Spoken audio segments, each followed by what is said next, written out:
Hi, distance people. Having just turned in another version of your Stranger in the Photo paper, we've been thinking about where we are now with adolescence, where we were with childhood, and it's a really good time to read a book called Catcher in the Rye. So I handed that to you last time that we were in class. I said, you don't have to start reading it yet. In fact, don't start reading it yet. I wanted to give you this presentation before you start reading so you kind of get a little context for it. I call this presentation Tuners. No, that's a lame name. So let's call it Teensters. No. What's the word that we use nowadays? Yeah. Oh, yeah. Teenagers, right? Of course. Like this is the word that we all use for this time of life. It can mean adolescence. It can mean young adult. People have different words for it, but basically in culture, if someone says teenager, we know what they're talking about. Got a beard here. Better.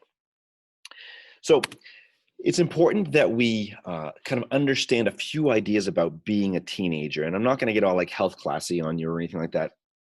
But just in terms of the word adolescence, the concept of being a teenager, it's a relatively new concept in our culture, our American culture, our global culture. The idea that young people take a long time to grow up is a pretty new idea. And I'm talking like 1910s, 20s, 30s in popular brain development psychology. Adolescence as a published topic. I mean, if you look at this graph, in the late 1800s, where it starts, the word adolescence does not appear in any published work, and then it starts to appear more and more and more and more over time. It kind of is at a critical mass in the 60s, and then really it kind of tops out in the 80s. And we use this term adolescence all the time. And to me, the term adolescence connotes a a maturity of the body, but not yet the mind. The brain is still developing. We know quite a bit about the prefrontal cortex and brain development, how that goes on into its 20s, into a person's 20s. And that's pretty new information when you look at the scope of human history. So this idea of being a teenager itself is a new concept. So that's why I'm going to give you this article to read. I've given you this article, What is a Teenager? Maybe you read it already and you're just watching this presentation now. Maybe you haven't yet. Now would be a good time to read it. I want you to consider a couple of ideas as you read it, how our emotional development has evolved, our understanding really of emotional development from childhood to adulthood, expectations on who teenagers are, what they should do, how they should be acting, how that shifted over time, really the last 100 years. And there's a lot of examples. I think this article was written in the late 90s. Most of its sources are from the late 90s and some from the 80s. And it refers a lot to the 50s and 60s because that was really the first like quintessential teen culture. And a lot of the examples there, like cruising the strip, going steady, those kind of ideas. So consider like what's the modern equivalent of these ideas that show something that just teens do. I don't know if you guys go cruising the strip anymore. It's just to say that just sounds like something from American Graffiti, something from the 50s. So what is it that teens do? See if you can make a connection between what they're describing from the 50s and 60s and what we know in the 20 teens and 20s. And here are a bunch of concepts that the article refers to: having more leisure time, youth is fun, youth in rebellion, be feeling alienated, how adults feel juvenile fear, juvenile delinquency, like drug use and promiscuous sex and all this terrible stuff that, of course, all teenagers are doing all the time if left unsupervised. Sarcasm there. So read it and keep these ideas in mind. Come back to the video when you've read it. I'd pause it here. I'm not going to wait for 15 minutes. So you've read the article. Just to reiterate, in the 40s, this kind of lack of teen culture, the 40s are important to me because that's when this book came out. The lack of teen culture is just totally evident. We haven't got a generation of adults who were teens that had a teen culture yet in the 40s. This term teenager is not even really around yet. And so this concept of being a teen is still not in existence in most people's minds. It's like you are a child, then you are an adult. And so that alienation of being caught between two worlds, the way that teenagers really feel, it hadn't really been addressed in literature. It's not really addressed in popular psychology. It's not really addressed by teachers. It's not really addressed by many people at all because it's just not something that people have a concept to think about. but teenagers are feeling it. They're feeling this kind of like loss. I think that the three things that the article mentions that were instrumental in bringing teens together and developing a teen culture: public school. You have to go to school until you are 17. You can't drop out until you are 17. And so compulsory education, that put all these teenagers in one place for the first time. We didn't have compulsory education until we abolished the child labor laws in the late 1800s. So really, it's a pretty new thing to have all the teens in the same spot talking to each other, not just working the family farm or doing whatever they, working in the coal mine or, whatever they did during child labor law periods or pre-child labor law periods, but they're actually together learning things, talking in the hallways, commiserating. My old man is a real jerk. Oh, my old man's a real jerk too. Like connections. And the other piece was the advent of the automobile, and then the ubiquity of the automobile culture, the independence that offered. Once a teen was driving, one could be completely independent from one's family. So cruising the strip, right? I've said it a few times, cruising the strip. The other thing that we got in the early 50s was, kind of rock and roll. And rock and roll, you've probably seen these videos like screaming young girls, Elvis Presley. It's the first music that was for teens only. There's like adults were like, oh, that's rock and roll music. Oh, that's just noise. And adults didn't understand it. And so teens grabbed it. They're like, yes, because it's ours. You don't have to understand it. We don't care. It belongs to us. And so music was a really big, important piece in developing that teen culture. It was, before all this stuff. And the reason I'm saying that the 40s are before all this stuff is because this book came out at the very end of the 40s, and it refers to living without a common culture of music, a common culture of movies, a common culture of books that were about adolescence. And so teens just had to do what the adults said and expect to eventually live in the adult world. Remember Annie Dillard, the expectations on a young person? Well, I will soon settle down there in Shadyside. That's what I'm supposed to do. That's part of why she rebelled so much in the 50s. She's a part of this. She was sort of the first generation of teenager to really rebel against the culture and expectations of adults. And of course, we have so much more connectivity with each other nowadays. Teens can completely be as much a part of the adult world as they want to be. They can be, and then they can unplug and they can be part of each other. They can get advice from each other. They can watch videos of each other. There's much more representation in the information world that we live in now. That didn't exist back then. I just need us to put our heads back in that space of, if you felt isolated, it's because you were isolated back in these times. So here's a little trailer. You've probably heard about the movie Rebel Without a Cause. You've probably heard of it. It's an American classic. That's a little cheesy. It's a little melodramatic. You'll notice that right away. And it's just because it's the 50s, right? Like we're sophisticated as audiences. We don't need such over-the-top performances. But what you'll see is James Dean, right? Have you heard of him? James Dean, a young man, not as young as the man he's playing. He's playing a 16-year-old boy, but it's one of the first times that teens problems were portrayed on film. Teen emotion, the getting stuck between two worlds. And you'll see that in this trailer, a couple of scenes about, there's Natalie Wood who goes to kiss her dad, and he slaps her. A little girl can kiss her dad. What point do you have to, at what point are you too old that like a girl kissing a man is sexualized, right? Like that's a problem for teenagers. Jim, the James Dean character, is looking for a dad.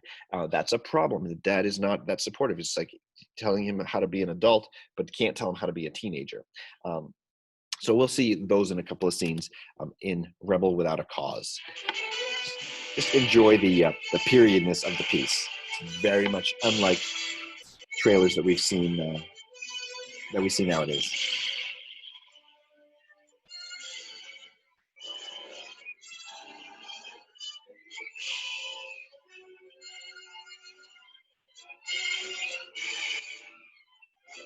Today's most vital controversy: what's wrong with our teenagers? Why are they broken into rebellion? You know what kind of drunk brawls those parties turn into. It's in a police station. There's no place for kids. A minute ago, you said you didn't care if he drinks.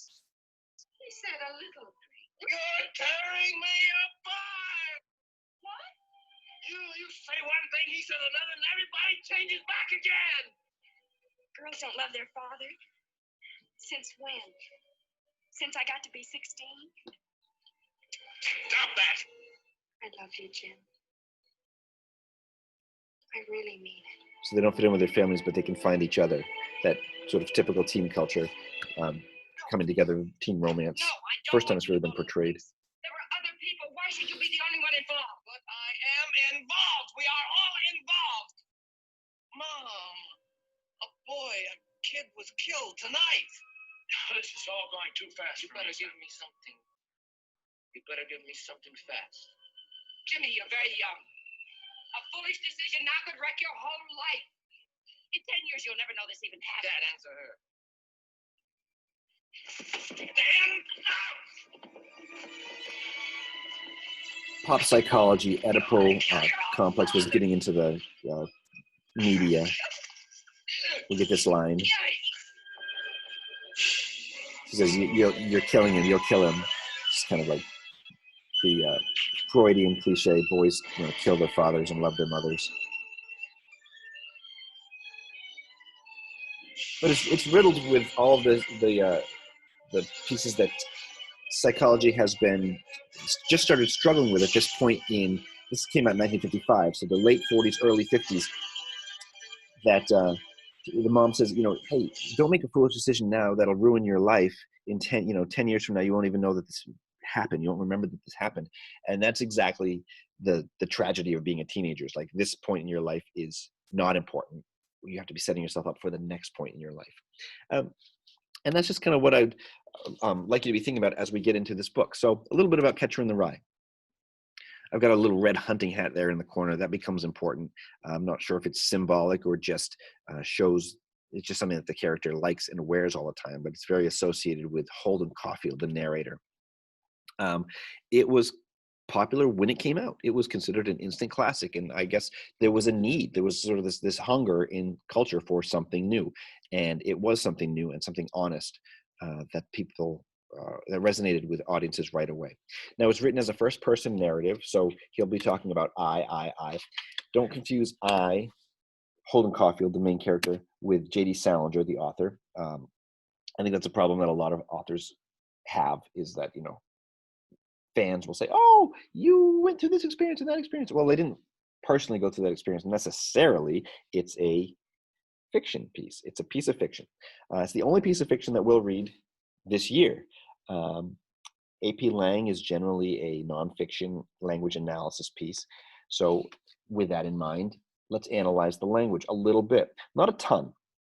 I want you to enjoy the plot, and I want you to enjoy its place in our culture, right? It's very American, it's very of its time, and it's very dated. But sociologically, for those who are interested in how societies change and develop, it's really important of a book.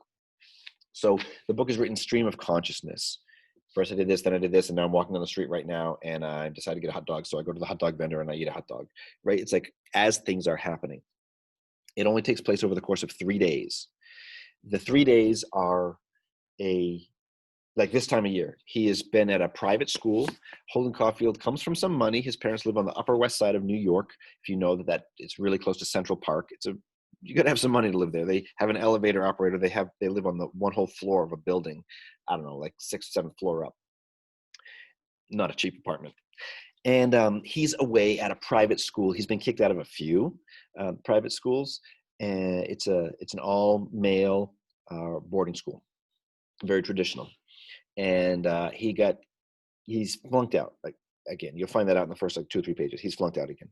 So what he does is decide, rather than finish the last couple of days of school and then go home, he's pretty much failed out anyway, he's going to just go home early. But then on his way home, he decides, wait, I don't have to go home.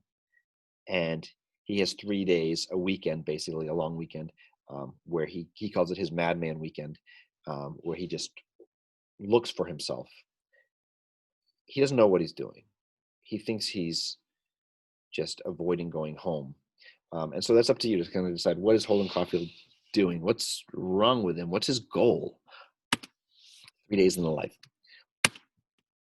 So, the copy you have looks like this. That's a carousel horse, right? It's not a horse that's been impaled on anything. It's a carousel horse, so like those merry-go-round things that you might find in a park. And the city skyline in the background. There's some benches there. It's just kind of a pencil drawing. The color red is associated with this book a lot, probably because of the red hunting hat that he refers to often, that he often wears. And the city plays a huge role, and I guess this merry-go-round will play a huge role. It doesn't play a huge role, but maybe it plays a metaphoric role. Let's see when we see a merry-go-round or a carousel horse, what we think about, what the scene looks like. It's on the cover. They tell you not to judge a book by its cover, but for crying out loud, artists make covers to give you important information about the book, whether that be literal information or metaphoric information. So here's a different book that came out, a different version of the book that came out. It actually looks a little creepy. We get this sort of shadowy figure in the extreme foreground. He's wearing the hat, so that's probably our main character, Holden Caulfield. We have the city skyline again in the background. A young girl looking back, making eye contact, perhaps, with the character in the foreground. Oh, a carousel. So we know that carousels in cities are important. Who is this girl? We think that this guy up front is our narrator. Here's a different version of the book. Hey, the red hat, that must clue us in on something. There's Holden. He's in the city. I like this scene. This is actually like a direct scene. I think when he first gets back to the city after being away at Pensy Prep, there's just the two adults in the background. One woman lighting her cigarette, the man in the fedora, and Holden walking through. There's a whole lot of Holden Caulfield trying to make his way between the adult world and the world of childhood. And he doesn't belong in either one of those places. I particularly like this one. I don't think this was ever really a published book. I think it's more like a fan fiction kind of a piece of art. But it's got the same skyline of the city that we've seen in several of the other versions, but it's kind of like looming down in over you. It's closing in, and that's more of a, for me, I like the metaphoric feeling of that. And there's a specific couple of scenes toward the very end of the book where they might even look like that. And here's a version of the book that I read when I was in high school. My big face is kind of blocking it, but you get the idea. It's boring. I couldn't judge the book by its cover. It was just a red cover. Beware, this book was banned. Oh my God, you're reading smut. It's not that bad. It's one of the most censored books of all times, but because it's one of the most popular books to teach in high school. The year is now 2020. I think that as you read this, you'll find most of the reasons why it was banned by school boards, mostly across more conservative areas of the country than the one in which we live. The Northeast isn't as known for banning things since the Puritans, really, as other parts of the country. I'm thinking more like the Bible Belt across Kansas, Oklahoma, northern Texas, that area. But it does have some vulgar language in it. I mean, be warned. I think by our standards, there's not a whole lot of F-bombs. There's a few at the end, but if you notice the way that our character reacts to them, he doesn't use the language. He doesn't like the language. He does in his narration. He uses words like Christ's sake, goddamn, quite a lot. And more religious communities have problems with those words. Some of us see them as lighter versions of profanity. More religious people see those as heavier versions of profanity. So that's kind of in the eye of the beholder. It is the way Holden talks. Religion does not play a major role in his life, clearly. Sexual references, I guess I take it with a grain of salt. If I were to write a book about being in the head of a 16-year-old, knowing who I was at 16, I probably would have included a lot more sexual references than there are in this book. I think that they're light. Again, though, there's a scene with a prostitute, and that scene is often pointed to as a place of like, this is inappropriate for children. It's, I don't know. I don't think it's an inappropriate book to teach in high school, and our school board has approved it. So there you go. But does it undermine family values and moral codes? All of the complaints with this book, I think you'll see if you've done any reading in the last 20 years, is dated. You'll be like, why was this banned again? After you've read it, I'm sure. Holden's not a role model, though. But so what? Like, so many protagonists are not role models. They don't always make good decisions. Um, you'll find out this. It's kind of satisfying. The book has got a weird title, "The Catcher in the Rye." You're kind of like, well, I don't even know how to think about that. What does that even mean? It's very satisfying when you get to the point where he describes what the Catcher in the Rye is. It's like, oh, that's the title of the book. It's going to be important. Okay, I get it. Yeah, it's very clear. It's not one of those books that has like a weird artsy title just to be weird and artsy. It'll be pointed out to you. You'll be clear on what that means, the Catcher in the Rye, and the symbolism that represents. It is a reference. A lot of good literature sits on top of other good literature, and it is a reference to an old Scottish poem, "Come and Throw the Rye," which became a song by Robert Burns. If anybody's read Of Mice and Men, the title of that book was also a reference to a poem by Robert Burns, To a Mouse. And it's just kind of, it's why I kind of like reading a book or two from the canon, right? It's a very traditional thing to do, to read a book that everybody across America is reading in English class. It's a very traditional thing to do. And it's neat because literature sits on top of other literature, and it becomes a cultural guide and a cultural reference. Once you've read this book, I guarantee you in the next year, you will see in pop culture several references to it, either Holden Caulfield or a hunting hat or phoniness or something. It's just there. It's ubiquitous, even though it is now 70 years old.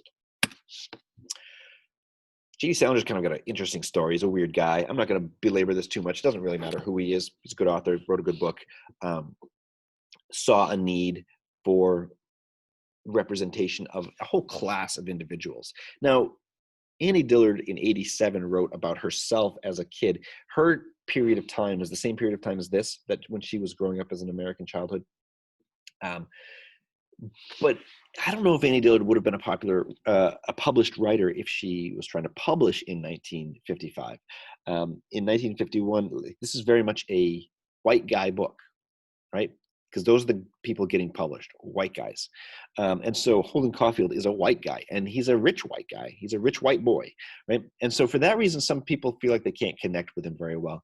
I've belabored this whole teenager thing a lot so that you can understand how to think about this character. Don't think about him as a rich white boy. Think about him as a teenager who is disconnected from society. And I think that you'll see his plight as a little bit more tragic. The criticism that I've heard some teachers, even when we talk about this book, is like, oh, Holden's kind of whiny. He's really whiny. I can't get on board. I just want him to just grow up already. I've heard that. I'll buy that. And I think that people who think like that maybe aren't thinking about the universal experience that he's having. They only see the white boy experience that he's having, the rich white boy experience he's having. They don't see the universal teenage alienated experience that he's having. And the tragic loss that he's dealing with or not dealing with. Bum, bum, bum. Look for some psychiatric issues with Holden. You can diagnose them if you want to. Oh, there's J.D. Salinger's face in case you were looking for it. So the book is told as a flashback. It's a frame story. It doesn't take long to frame the story. It's about being 16, but he writes it when he's 17. I'm going to read you the first two paragraphs. Check this out. If you really want to hear about it, the first thing you'll probably want to know is where I was born and what my lousy childhood was like and how my parents were occupied and all that crap before they had me and all that David Copperfield kind of crap. But I don't feel like getting into it if you want to know the truth. One sentence took up 5 lines. In the first place, that stuff bores me. And in the second place, my parents would have had about 2 hemorrhages apiece if I told anything pretty personal about them. They're quite touchy about anything like that, especially my father. They're nice and all. I'm not saying that, but they're also touchy as hell. Besides, I'm not going to tell you my whole goddamn autobiography or anything. I'll just tell you about this madman stuff that happened to me around last Christmas, just before I got pretty run down and I had to come out here and take it easy. I mean, that's all I told DB about, and he's my brother and all. He's in Hollywood. That isn't too far from this crummy place. And he comes over and visits me practically every weekend. He's going to drive me home when I go next month, maybe. He just got a Jaguar, one of those little English jobs that can do around 200 miles an hour. It cost him damn near $4,000. He's got a lot of dough now. He didn't used to. He used to be just a regular writer when he was home. He wrote this terrific book of short stories, The Secret Goldfish, in case you never heard of him. The best one in it was The Secret Goldfish. It was about this little kid who wouldn't let anybody look at his goldfish because he'd bought it with his own money. It killed me. Now he's out in Hollywood, DB, being a prostitute. If there's one thing I hate, it's the movies. Don't even mention them to me. So we know that he's in California, but he's going to tell us a story about what happened back in New York a year ago, um, when he did all this madman stuff before he came out here to get better. His brother is not literally a prostitute. He said he's prostituting himself by being a writer, not for the enjoyment of writing kid stories, but writing for Hollywood movies, making a lot of money. And then he goes on, and that's it. That's the whole frame. It's the first paragraph, even though it's a dense paragraph. It's this and this, and then from here on, where I want to start telling is the day I left Pensy Prep. Pensy Prep is the school that's in Hagerstown, Pennsylvania. You've probably heard of it. You've probably seen the ads anyway. They advertise in about 1,000 magazines, always showing some hotshot guy on a horse jumping over a fence, like as if all you ever did at Pensy was play polo all the time. I never even once saw a horse anywhere near the place. And underneath the guy on the horse's picture, it always says, since 1988, we've been molding I read that wrong. Since 1888, we've been molding boys into splendid, clear-thinking young men. Strictly for the birds. They don't do any damn more molding at Pensy than they do at any other school. And I didn't know anyone that was splendid and clear-thinking at all. Maybe 2 guys, if that many. And they probably came to Pensy that way. So now he's into his story. Now we're back in Pennsylvania at a private school, Pensy Prep. He italicizes a lot. You'll see like these every once in a while a word for emphasis. He'll like use italics, and that's interesting. I read his voice. I kind of hear his voice in my head, and you'll get into his head as you get a little bit deeper into the book. There's a lot of sarcasm in there. He's the narrator. When you read it, watch for the way he talks and also what he does. Watch for what he's maybe missing in the world. He's kind of a downer to be around, I think. He's kind of sarcastic. He's obsessed with phoniness. He thinks everything is fake, but he doesn't really have much joy. And so watch for all of those pieces to kind of psychoanalyze him just a little bit. We know that adolescence is a time for loss of innocence. Boy, English teachers probably hammer that over your head in terms of like coming of age stories that they want you to read. Teenagers like rebel against society. Well, that's the adult view. It's like, what's with all this rebellion? They feel alienated, and he doesn't really have a therapist. He doesn't have a talking cure. He doesn't have any kind of antidepressant drugs. All that stuff is more 80s, 90s, and much more recent than that for teenagers. He has to just kind of survive in this world, figuring it out for himself. Watch for teenage depression. So there it is.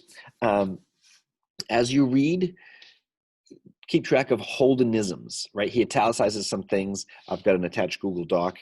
See how many notes you can take about the way he talks.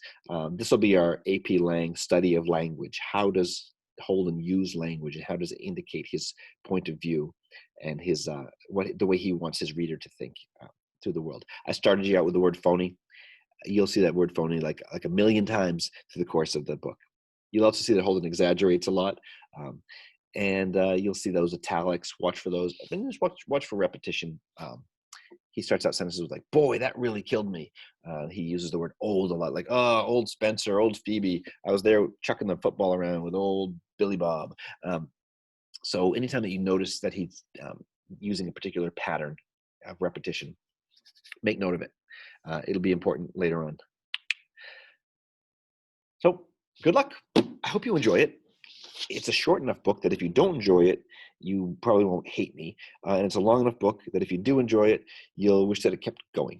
So take care. Have happy holidays. And I'll see you next year.